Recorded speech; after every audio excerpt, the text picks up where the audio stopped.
இங்க ஒரு பொண்ணு ஒளிஞ்சி இருந்து உடஞ்சி போன ஒரு கண்ணாடி துண்டை ப்ரூம் ஸ்டிக்ல டேப் பண்ணி வெளியே தூக்கி காட்டுறான். அப்போ அவளை கொலை பண்ண வந்த கில்லர் 100 மீட்டர் டிஸ்டன்ஸ்ல இருந்து அந்த மிரரை கரெக்டா ஷூட் பண்ணிடுறான். அப்பவும் விடாம தொடர்ந்து அவ அதை விட கொஞ்சம் ஹைட் ஏத்தி காமிக்கிறான். ஆனா இந்த டைம் கில்லரோட குறி மிஸ் ஆயிரும். உடனே அவ இதை வச்சே கில்லர் எங்கிருந்து ஷூட் பண்றாங்கிற இடத்த சக்சஸ்ஃபுல்லா கண்டுபிடிச்சிடுறான். அப்போ அவளுக்கு அவளோட ஆங்கிள் சொன்ன ஒரு விஷயம் ஞாபகத்துக்கு வருது.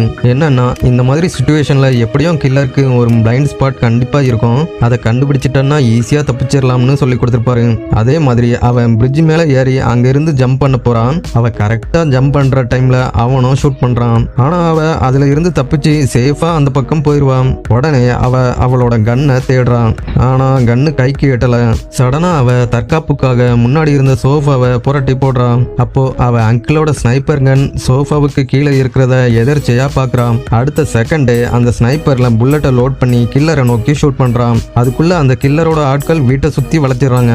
அப்போ அவளோட பாடி கார்டு சடனா ஆங்கிளோட சேஃப் ரூமை கண்டுபிடிச்சு அதுக்குள்ள போய் ஒளிஞ்சுக்கோன்னு சொல்றான். ஆனா சேஃப் ரூம் எங்க இருக்குதுன்னு தெரியாததுல அவங்க தேடிட்டு இருக்காங்க. அப்போ வீட்டை சுத்தி இருந்த கில்லர் குரூப்ஸ் அவங்கள ஷூட் பண்ண ஆரம்பிக்கிறாங்க.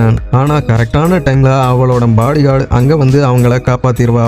அதுக்கப்புறமா சேஃப் ரூம் அவங்க கிட்ட காமிச்சு கொடுத்து டோரையும் க்ளோஸ் பண்ணிடுறான். சடனா அவ கேபினட்டை ஓபன் பண்ணி சேஃப் ரூமுக்கு போற எலிவேட்டரோட பாஸ்வேர்டை போட்டு பார்க்கறான். ஆனா அவளுக்கு அவளோட ஆங்கிள் அதோட பாஸ்வேர்டை எப்பவும் சொல்லியிருக்க மாட்டாரு. சடனா அவளுக்கு அவளோட ஆங்கிள் ஒரு டைம் அவளோட ஐடி கார்டு நம்பரை மனப்பாடம் பண்ணிக்கோன்னு சொன்ன விஷயம் ஞாபகத்துக்கு வருது. உடனே அந்த நம்பரை போட்டதும் சடனா அந்த டோர் ஓபன் ஆகிருது. அதுக்கப்புறமா அவங்க வேகமா அந்த எலிவேட்டர் மூலமா அண்டர் கிரவுண்ட்ல இருந்த சேஃப் ரூமுக்கு வர்றாங்க. உள்ள வந்ததும் அங்க நிறைய வெப்பன்ஸ் இருக்கிறதா பாக்குறாங்க. உடனே அவ ஒரு கன்னை எடுத்து அவளோட பாடி கார்டை காப்பாத்தலாம்னு போகும்போது திடீர்னு அங்க மறைஞ்சி இருந்த மாஸ்க் போட்டிருந்த ஒருத்தன் உள்ள இருந்து வெளியே வர்றான்.